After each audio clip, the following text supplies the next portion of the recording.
But it'll be a paper that's coming up to Finance Committee. Right, we're good to go. So we will reconvene the meeting. So that 5-minute break took a little bit longer than 5 minutes. So we'll probably try and cut lunch by 5 minutes to compensate. Or we could speed up the next 3 items. Or we could possibly speed up the next ones. The next one, in fact, is B3. But just before we do that, the annual plan is the gift that keeps on giving. It's the report. And The annual. and the annual report, sorry. Oh, well, the annual plan may be in the same category. Karen has some breaking news. Thank you. It is breaking news at 10 to 11 when we were adopting audit, and this is just for your information.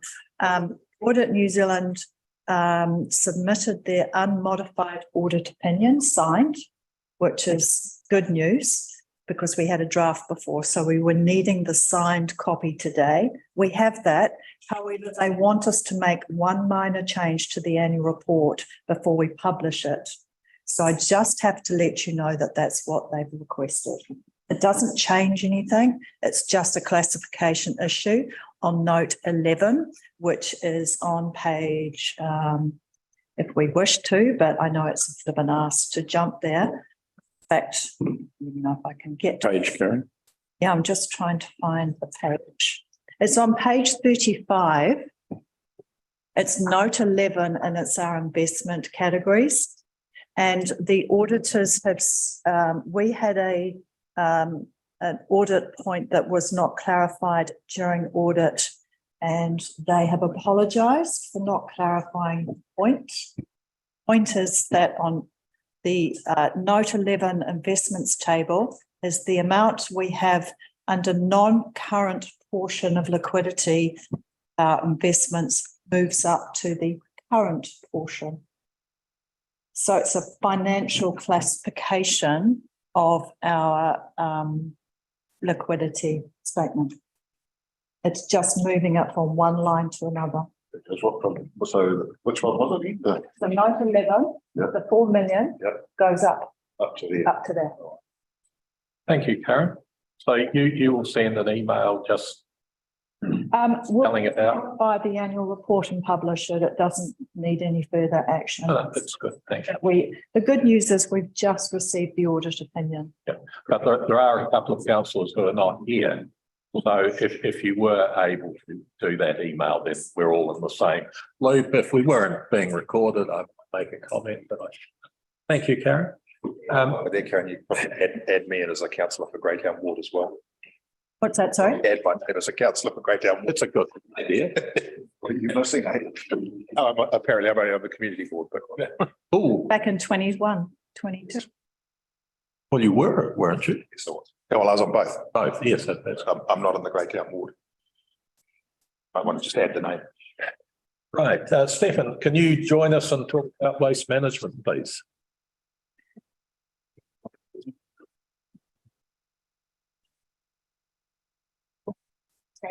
So let's start with recommendation 1 that we received the Wellington Regional Waste Management and Minimisation Plan.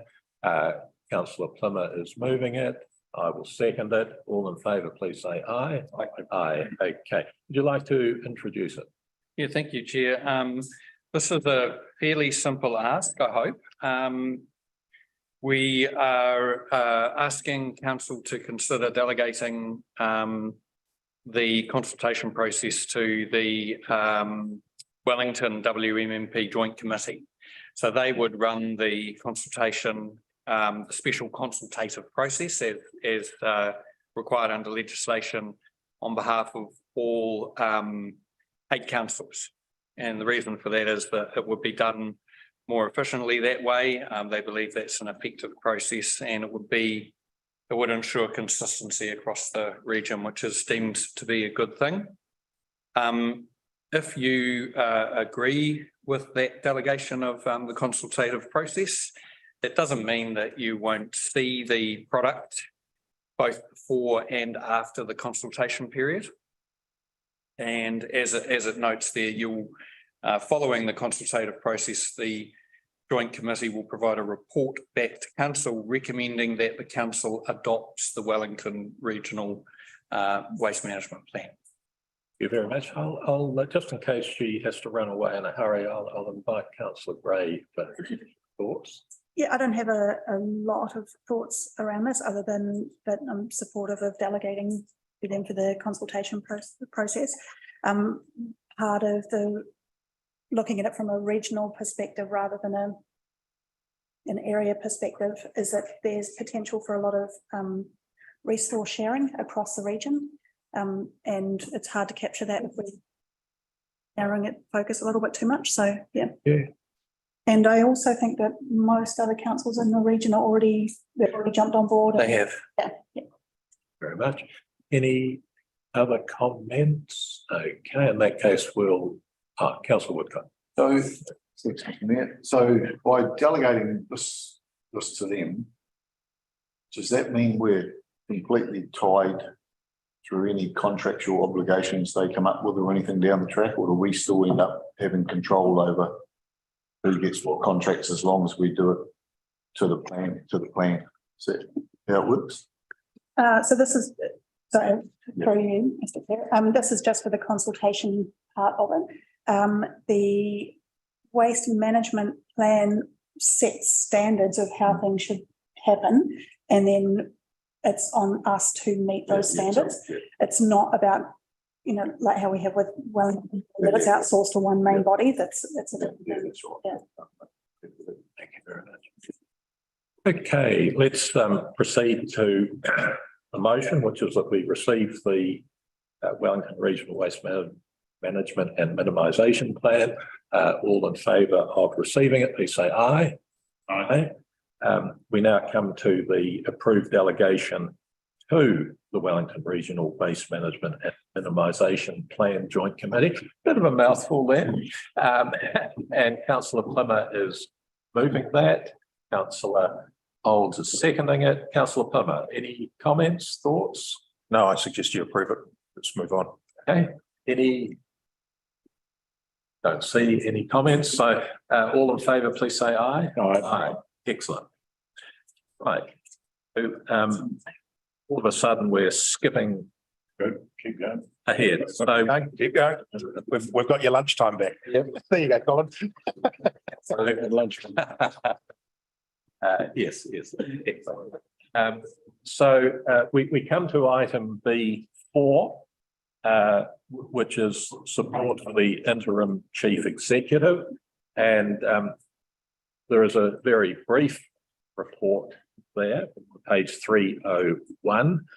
And I will move that we receive the report. Do I have a seconder? I do, councillor Plimmer. So it's pretty clear that when we asked Paul to give up his day job and take on the position of interim CEO, that there was still a job that had to be done and a position that was not filled. Now, what Paul is informing us of here is that he proposed to appoint a contractor for up to 15 hours a week, $100 per hour. And really, in some respects, this is just for the information of councillors, so that presumably we could see that indeed somebody was doing the work, and that we would have an overview of the cost. I'm tempted to say we have to bear in mind that this is less a cost and possibly more of a saving of 25 hours a week at whatever the going rate is. But it's just a personal observation.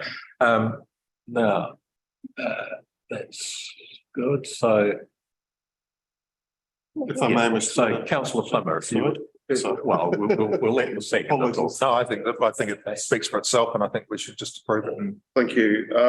I just want to be quite clear that I'm putting forward this very brief report, as you've already said, there is always the potential for, depending on the period of time in which it takes to appoint a new chief executive, or the cost associated with backfilling the HR component, the specialist component, may go above my delegated financial authority of $20,000. So that's really the basis of the report. So I am seeking advanced approval just in case that should occur. If there's any questions around the cost, I can assure you that, you know, I'm proposing the 2-day a week equivalent in order to not simply bring in another full-time position. And the hourly rate approach is a cost-effective approach because it allows me to turn off that resource instantaneously, rather than having a fixed term person come in for a period of time, in which case we would incur annual leave entitlements and all of those other kinds of things. So yeah, that's really all I have to say about it. Okay, any comments from anyone? There being none, we'll move to vote on receiving the reports. All in favour, please say aye. Aye. And we come to the substantive recommendation, which is approve possible out of budget expenditure during the period that the interim chief executive is in office. Councillor Sadler-Potter moves it. Councillor Plymouth seconds it. Councillor, your thoughts? You know, following on from what Paul said, I think it's just important to note that essentially we have backfilled the CE role, and now we need to do the same for the HR role, and provide the support that Paul needs to be able to effectively do a bit of both, and to do them successfully as he is currently doing. And also just to note that this is just a possible expenditure. There's nothing set in concrete at this point. Excellent. Thank you very much. Councillor Plummer, any?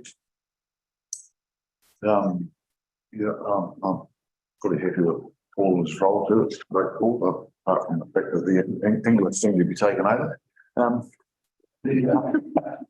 I just, do we setting a limit on this? Is there any limit or idea, or we just, you know? That would very much depend on the time it takes to appoint a new CE. But I would say that it's far better, because if you, in terms of the remuneration budget, because the $100 an hour for 2 days a week certainly is far less than what it would mean to bring in a chief executive, or even indeed my position, backfill that full-time position. So it's just a matter of that hourly rate for as many weeks as it takes, or Yeah.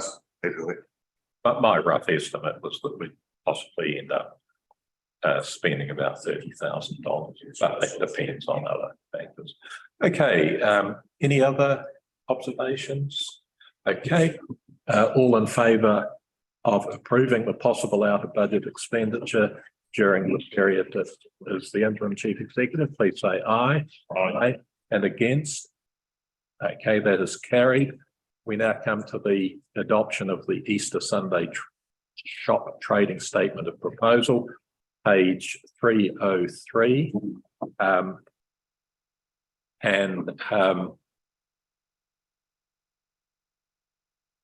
Thank you, Amanda, for joining us. So I think the first 3 recommendations are essentially just noting recommendations where we understand that the policy the Sunday shop trading statement is due for review because of the legal requirement. We have to do the all-in consultative procedure because that's also a legal requirement, and that there will be hearings if anybody asks to be heard, I think. And so what I suggest is that we deal with 1, 2, and 3 as a job lot. I will move that we approve them. Do I have a seconder? Thank you, Councillor Plummer. Any comments? Then I'll put the motion that we approve recommendations 1, 2, and 3. All in favour, please say aye. Aye. Aye. Against? No. So now we come to the substantive recommendation, which is that we adopt the statement of proposal and the draft policy. And we're asked to refer to attachments 1 and 2 that aren't very far away, 310, I think. is where we see the policy. And then a little further on, we get to see, it's clicking this page, we get to see on page 316. And if I can compliment the author of this for a very clear statement of proposal, which leaves no doubt what it is we are proposing. Amanda, would you like to take the reins at this point? And compliment Katie specifically. She's on annual leave at the moment, but she has put a lot of time into getting herself up to speed in the policy area since she's taken on this role quite recently.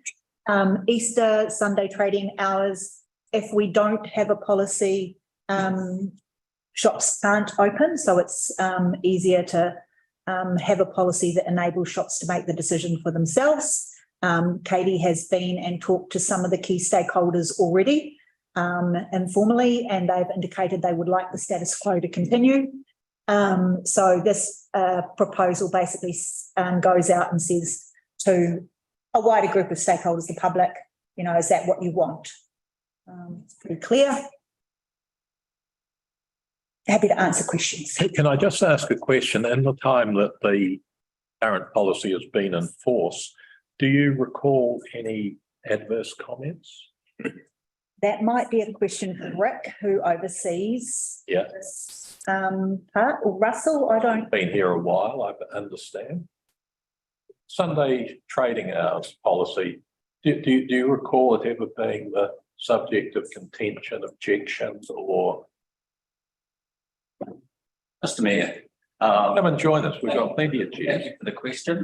In my 5 years of experience here in South Wairarapa, I think you've summed the situation up.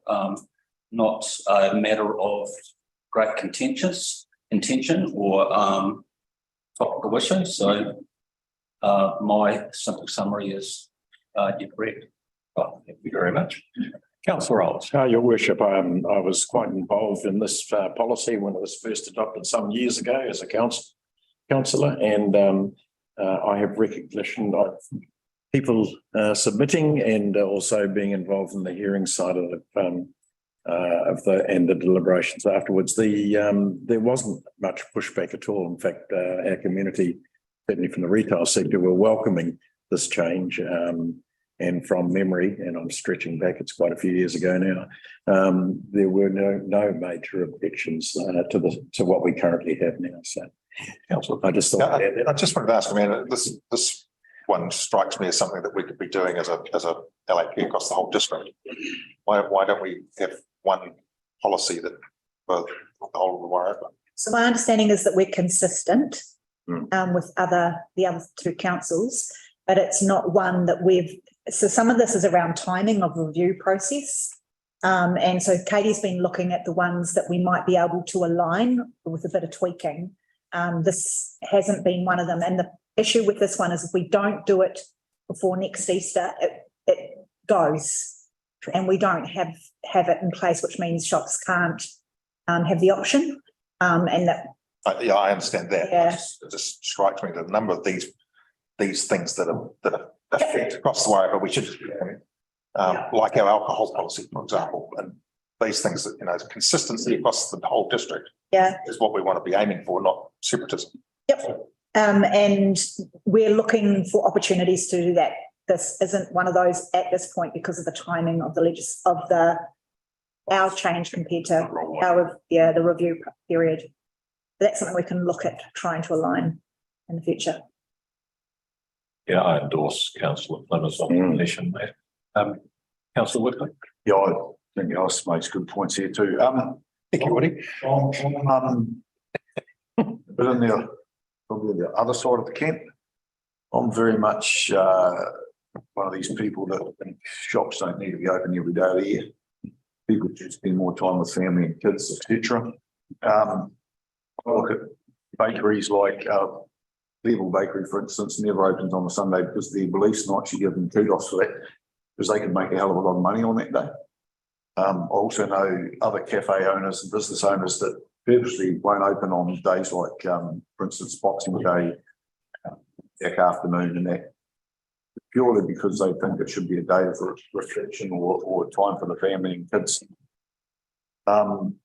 So I'm not sure how important it is to actually have this policy and with the costs and that involved to ratepayers. Well, it's certainly an option for us not to do it, in which case things lapse and go back to the way they were. But I just checked with Amanda. Our proposal is to keep the status quo. And can you just correct me, Amanda? The status quo doesn't require anybody to open on Sunday, does it? Absolutely not. It gives retail owners the opportunity to make the decision for themselves. Yeah, thanks, sir. Okay, yes. Well, the other one thing, that does concern me a little bit. Like I know staff that don't have to work if they don't want to, but a lot may feel pressured into working.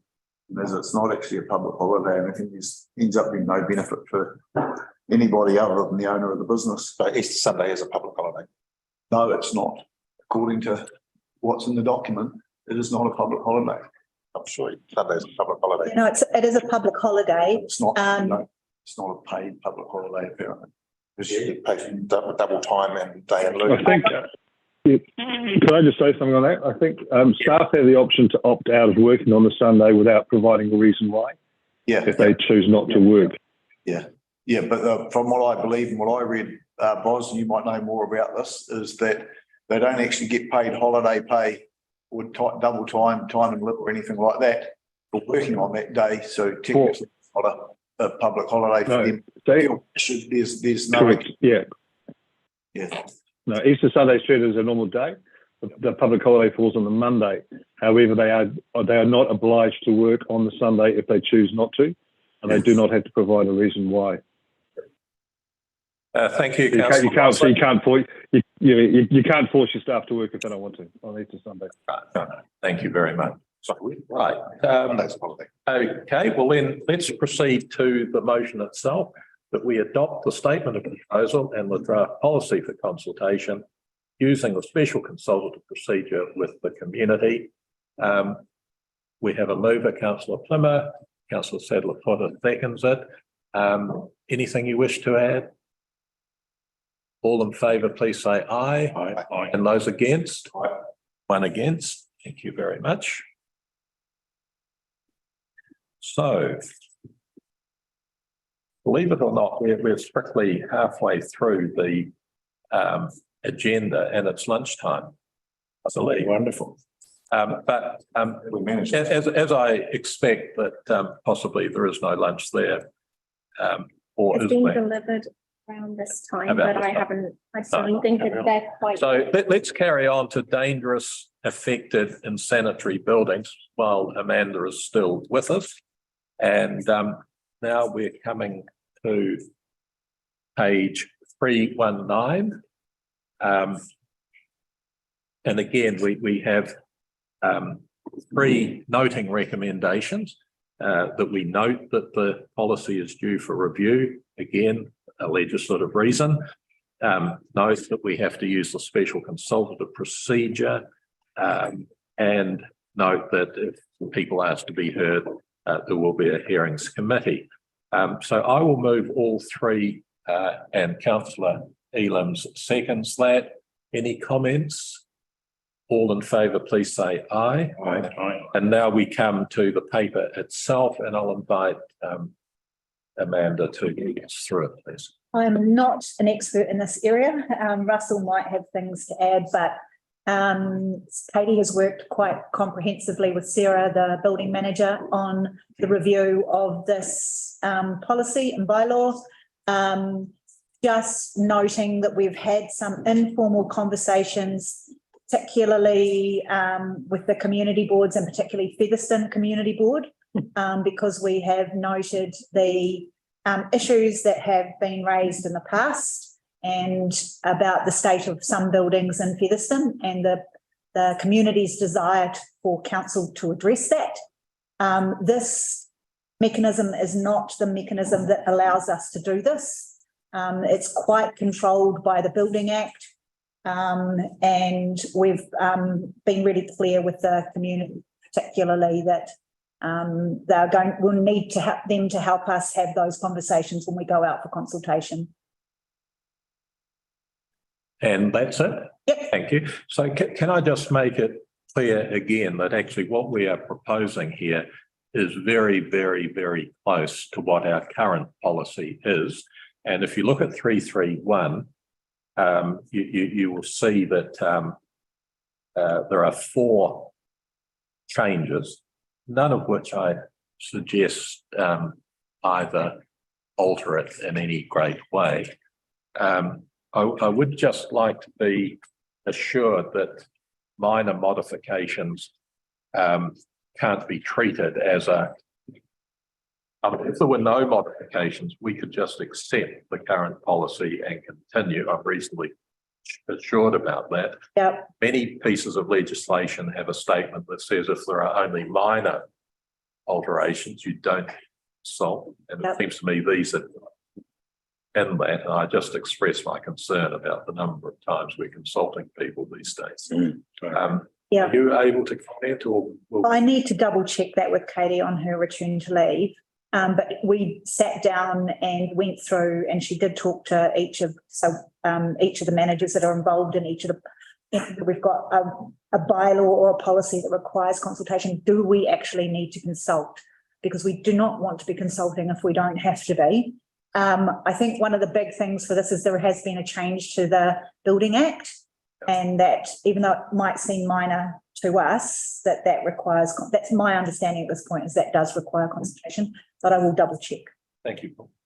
Just a point of note, I feel this is a particularly important exercise, despite the fact that some of the changes might be perceived as being minor. Well, the reason why I say that is just yesterday, the Treasury announced through the budget in emergency affected areas around buyback of certain buildings that were beyond repair. So I think having a very clear policy statement that was recent would be very advisable, especially whilst it might not be applicable now. If we were subject, as they have been in Tenerife, for example, where they've had to red sticker certain houses and so they're uninhabitable, then we need to have a very clear position on it. Yeah. Russell, would you like to add anything? Thank you, Mr. Mayor. I think Amanda has summed it up very accurately. We're very conscious of having all our policies current purpose, and right, Patty's done some very careful work on that. And Amanda, as mentioned, she can raise it with Patty just for clarification. Okay, thanks to Katie. Is there any possibility, Paul, that for this policy and the previous one, that we can sort of do them as a bit of a job lot and sort of appear to be simple? Yeah. Okay. Excellent. Right. Councillor Woodcock and Councillor Heath. My voice went all high pitched. Thanks, Mr. Mayor. I sort of take on board what Paul had to say too. Martin, you summed up pretty much everything I've got here. What I'm worried about is once again another consultation that costs the ratepayers money. So when I was asked to be on the hearings committee a few weeks ago, I was told 1 or 2 a year. This is about 5 or 6 in 2 months, something ridiculous like that. It's a lot of money and a lot of effort, a lot of time out of the staff where they could be doing more valuable things. I look at it too as if it's only minor, and some of those things, like Amanda said, it's in the Building Act requirements, which to me means they've got to be in there anyway. Why are we spending the time on this? But then I'm saying I understand what Paul was saying as well.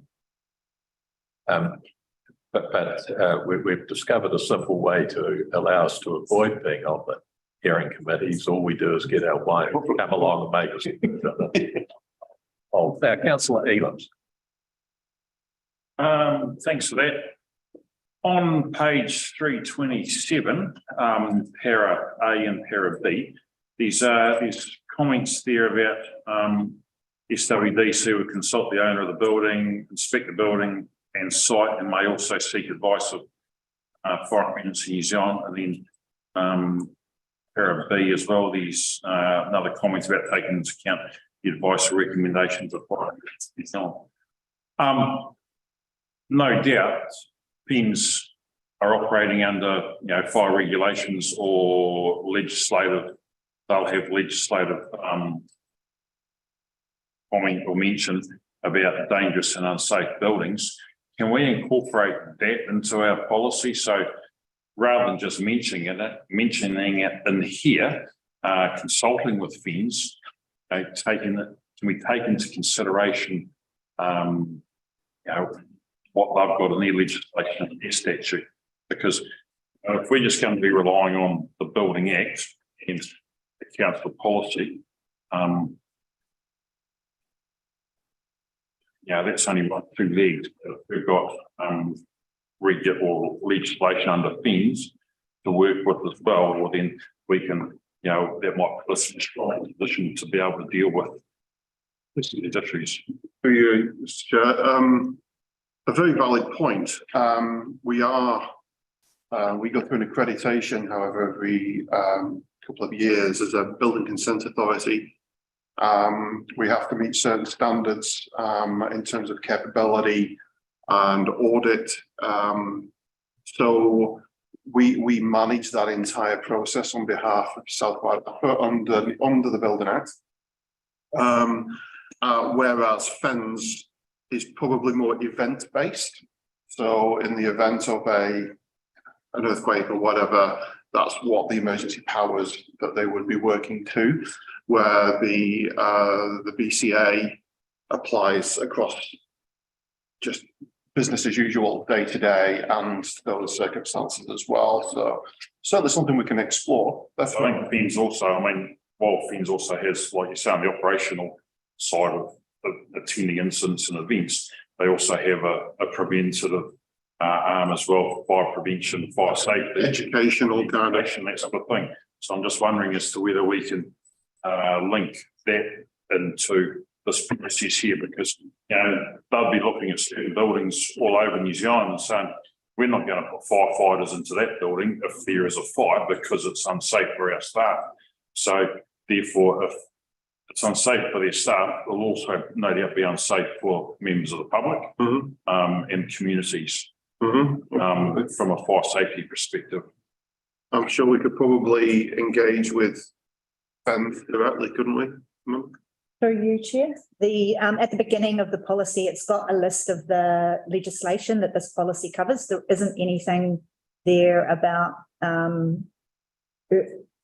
don't know off the top of my head, relevant legislation that we could mention, but we could add, if there is a piece of legislation to that list, that would give it a little. I'm just wondering if there is legislation, well, that could help strengthen the case for council. Thank you. Anything else you wish to add? Okay. So let's come to the recommendation then. The recommendation is that we adopt the statement of proposal and the draft policy for consultation using the special consultative procedure, with the community. Do I have a mover? I do. Councillor Gray, Councillor Plymouth seconds. Any further comments? Anybody thinking we shouldn't do it? Then I'll put the motion that we do adopt the statement of proposal and the draft policy for consultation. All in favour, please say aye. Aye. Contrary? Okay, that is carried, and that brings us to lunch. I understand there may be some there. Well, that's even better. Don't get out of Colin's way. Why does everybody point the finger?